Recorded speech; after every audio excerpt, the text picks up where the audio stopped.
সিলেটের আলিয়া মাদ্রাসার যে ময়দান, সেখানে দীর্ঘ ৩৩ বছর ৩৪ বছর সরাসরি কোরআন থেকে তাফসির করে আপনাদেরকে শুনিয়েছেন এই ভূখণ্ডের তাফসির জগতের কিংবদন্তি শহীদ মরহুম আল্লামা দেলোয়ার হোসেন সাঈদী রাহিমাহুল্লাহ।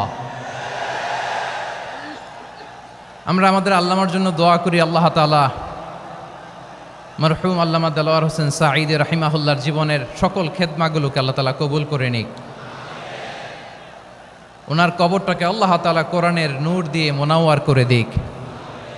আমি আরও সৌভাগ্যবান যে আমি অত্যন্ত নগণ্য ক্ষুদ্র একজন কোরআনের ছাত্র হয়ে কোরআন থেকে যা বুঝেছি, এই কথাগুলো যখন দেশ থেকে দেশান্তরে যেখানেই যাই শোনাবার জন্য লক্ষ লক্ষ দিনী ভাইরা সেখানে উপস্থিত হয়, আলহামদুলিল্লাহ।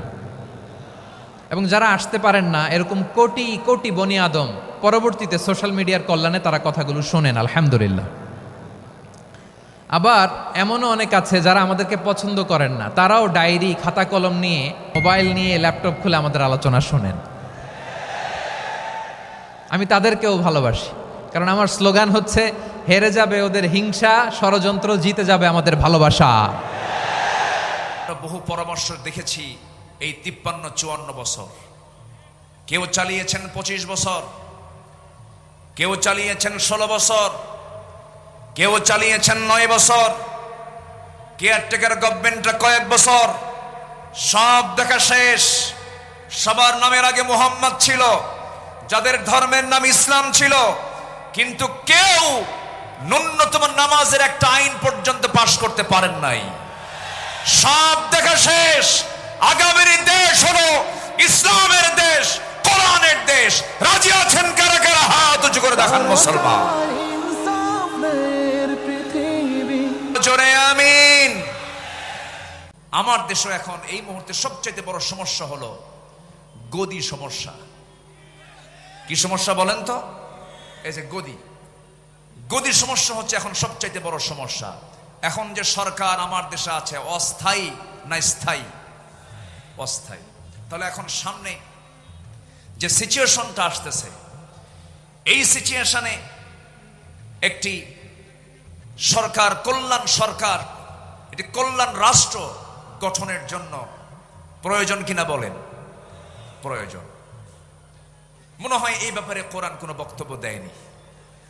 আসতে বলে, কোরআনে ব্যাপারে বক্তব্য আছে না নাই? আসতে বলবেন না, আছে না নাই? মুক্ত মনে ভালো করে কথা বলতে দেয়নি 16 বছর। এই মঞ্চ থেকে আমি আব্দুল্লাহ আমিন, আমাকে কতবার যে ধরছে হিসাব নাই। মাহফিল শেষে প্রশাসন ধরে নিয়ে চলে গেছে থানায়। সম্মানিত বন্ধুগণ, অসংখ্য আলেমকে ধরে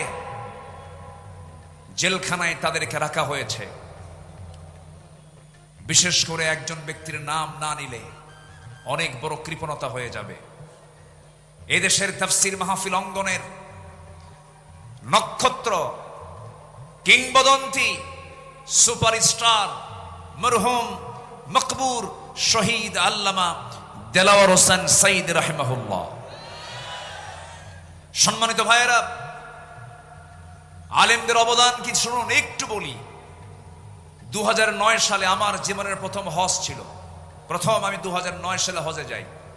সেই বছর ছিল আল্লামা সাঈদী রাহিমাহুল্লাহর জীবনের শেষ হজ।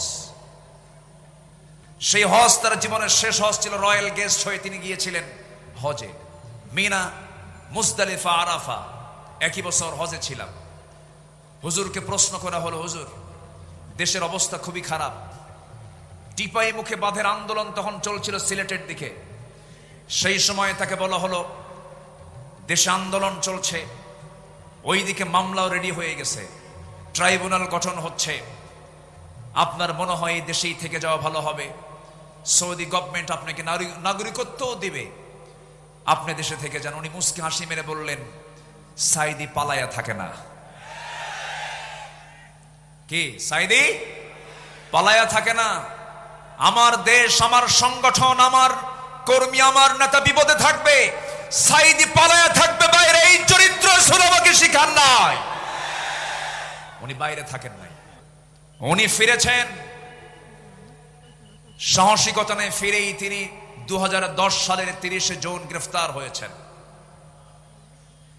সেই 2010 সালের 30 জুন 2023 সালের 13 আগস্ট, এই 13 বছরের মতো এই দীর্ঘ সময় তিনি যে জেলখানায় ছিলেন, তার মুখে কি কখনো হতাশার কোনো ছাপ দেখতে পেয়েছেন আপনারা? শেষ বিদায়ের সময় তার মুখে কি কান্না ছিল না হাসি ছিল? তিনি হেসে বিদায় নিয়েছেন, গোটা জাতিকে তিনি কাঁদিয়ে রেখেছেন। সম্মানিত ভাইয়েরা, যার বক্তৃতা শুনে অসংখ্য পথহারা মানুষ পথের দিশা পেয়েছে, অবাধ্য সন্তান বাপমার সেবা করা শিখেছে তার বক্তৃতা শুনে। সেই দেশ গড়ার, সেই নাগরিক তৈরি করার মহান এই কারিগর আল্লামা সাঈদীকে 13 বছর শুধু জেল নয়, ছেলে রেখে, শুধু জেলখানায় নয়, হাজতে রেখে অবর্ণনীয় সীমাহীন অত্যাচার করা হয়েছে রিমান্ডে নিয়ে। চোখের পানিতে জায়নামাজ ভিজেছে, চোখের পানিতে জেলখানার বালিশ ভিজেছে। সম্মানিত ভাইয়েরা, সম্মানিত বন্ধুগণ, শেষমেশ এই পাশবিক শক্তি দিল্লির প্রেসক্রিপশনে চিকিৎসার নাম করে হসপিটালে নিয়ে ইমাম আবু হানিফার সেই একই পথ ধরে তাকে বিষ প্রয়োগ করে শহীদ করা হয়েছে। তাফসীর মাহফিলের এই প্ল্যাটফর্ম থেকে আমরা স্পষ্ট ভাষায় জানান দিতে চাই, অবিলম্বে আল্লামা সাঈদীর যারা খুনি, তাদের চূড়ান্ত শাস্তি নিশ্চিত করা হোক। রাজি আছেন কারা কারা? হাত উঁচু করে দেখান মুসলমান।